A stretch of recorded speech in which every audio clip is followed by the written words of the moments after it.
A hopeless beginning to a hopeful hope. On May 29, 2023, when Tinubu was inaugurated as the president of Nigeria, he spoke off script and announced the withdrawal of fuel subsidy. The following day, the price of petrol increased astronomically. Wow. Not just the price of petrol that went up, but also all sectors of Nigerian economy are rooted in the petroleum energy. The cost of living of every Nigerian also went up abruptly, astronomically as well. To Tinubu and his political colleagues, this is an audacious act that the past administrations could not handle, and Nigerians have been taught to swallow the bitter pill because of the benefits they are going to reap from the act almost immediately. As hopeless as the situation is, it seems the president has garnered the confidence of many Nigerians who are suffering the pangs of the outcome of his action, especially because of the propaganda that only a few corrupt people benefited from the fuel subsidy. Thus, fuel subsidy removal has been recorded for President Tinubu as the first and most important achievement. What? A first and the most important achievement that bites and is associated with hopelessness should indeed have been given a second thought. I mean, he had time and he knew he was president after in February, March, and then all the way in May, well, basically June, he then made this announcement. So, second thought, this had been a plan, pre-planned. He knows what he's doing. He didn't just turn up and decide, I'm president. Well, let's do this now. If President Tinubu knew that he would carry out an achievement that would provide immediate hopelessness to Nigerians, would he not have thought of one thing that could provide hope to Nigerians the same way hopelessness was provided? I don't know why we keep asking these questions, like as if they lack reasoning and they lack planning and they lack advisors and they lack people around. It's like at some point, it's almost like as if we're babying the governors, the presidency, and everyone that makes decisions that don't necessarily make sense, or we question, wait, have you thought about this properly? Because it's not the first time it's happened. It's happened before. As a president, of course, his decisions on a bigger scale. Therefore, the impact is on a bigger scale. And it will keep happening because we have useless leaders who really, to be frank, make you question their reason. But the last thing that Nigerians should ever think is that these people don't know what they're doing. That is the last thing you should think. And so to start questioning and saying, well, did he not think of this? Why would he do? Don't question it. He's not a foolish person. He's been in governance and understands politics. He's not called a godfather just because, okay? Someone that is referred to as a godfather, especially in Lagos, is not somebody that is just here, speaking anyhow and sharing cake and biscuit. It literally doesn't mean that. So to question and say, how can he do that? Or say, instead of just dishing hopelessness to Nigeria is nothing to people in government. Dishing hopelessness, I mean, if they don't do it, I don't think they can breathe or they won't feel complete in their office. Dishing hopelessness is the order of the day. It's not the first time they have made decisions that absolutely don't make sense, that they don't think of the repercussions of, and because the government is, unregulated, disorganized, that's how they just keep acting just because. It's a very strange way to lead, but literally.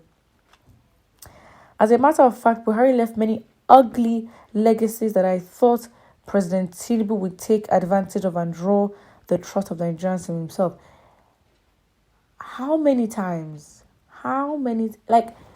Nigerians keep selecting, to the power that we think we have, we keep selecting people that we know are not good for us, who don't have a record of trust and reliability. And so when they do what they've always been doing, we act surprised. Since when has this government ever shown and demonstrated consistently that they take the interest and the safety and the well-being of Nigerians into consideration when decisions are being made? When?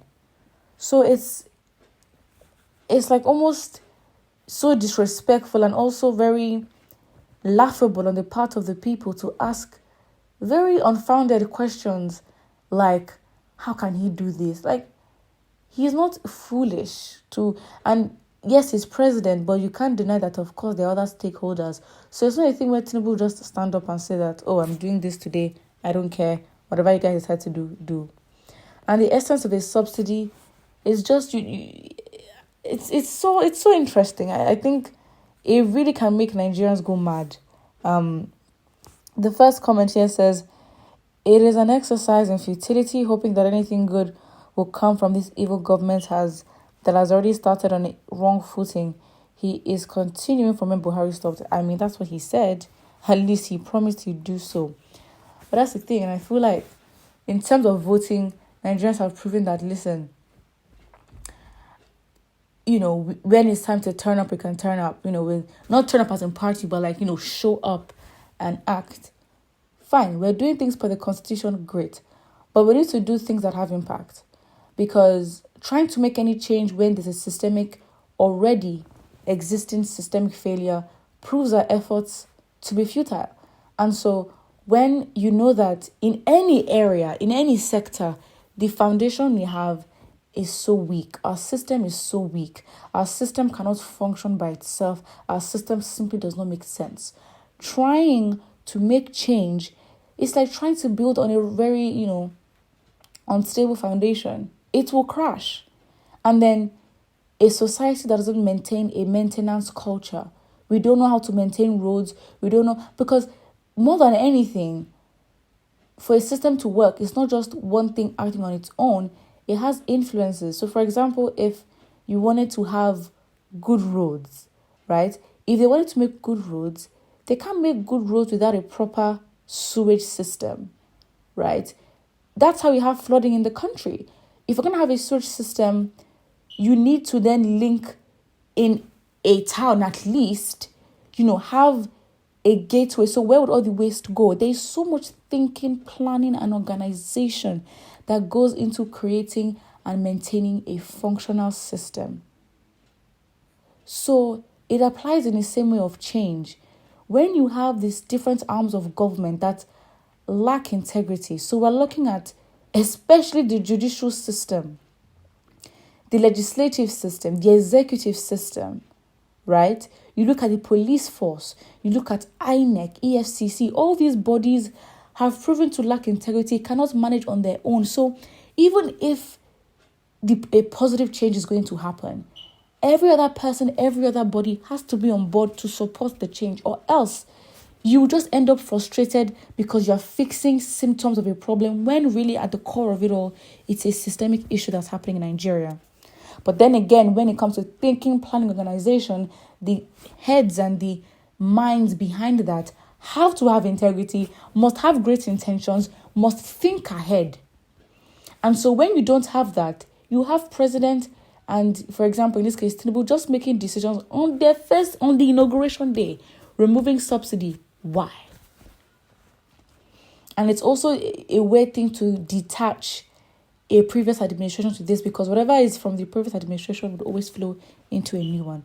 Anyways, what do you think in the comment section below? And don't forget to like and subscribe.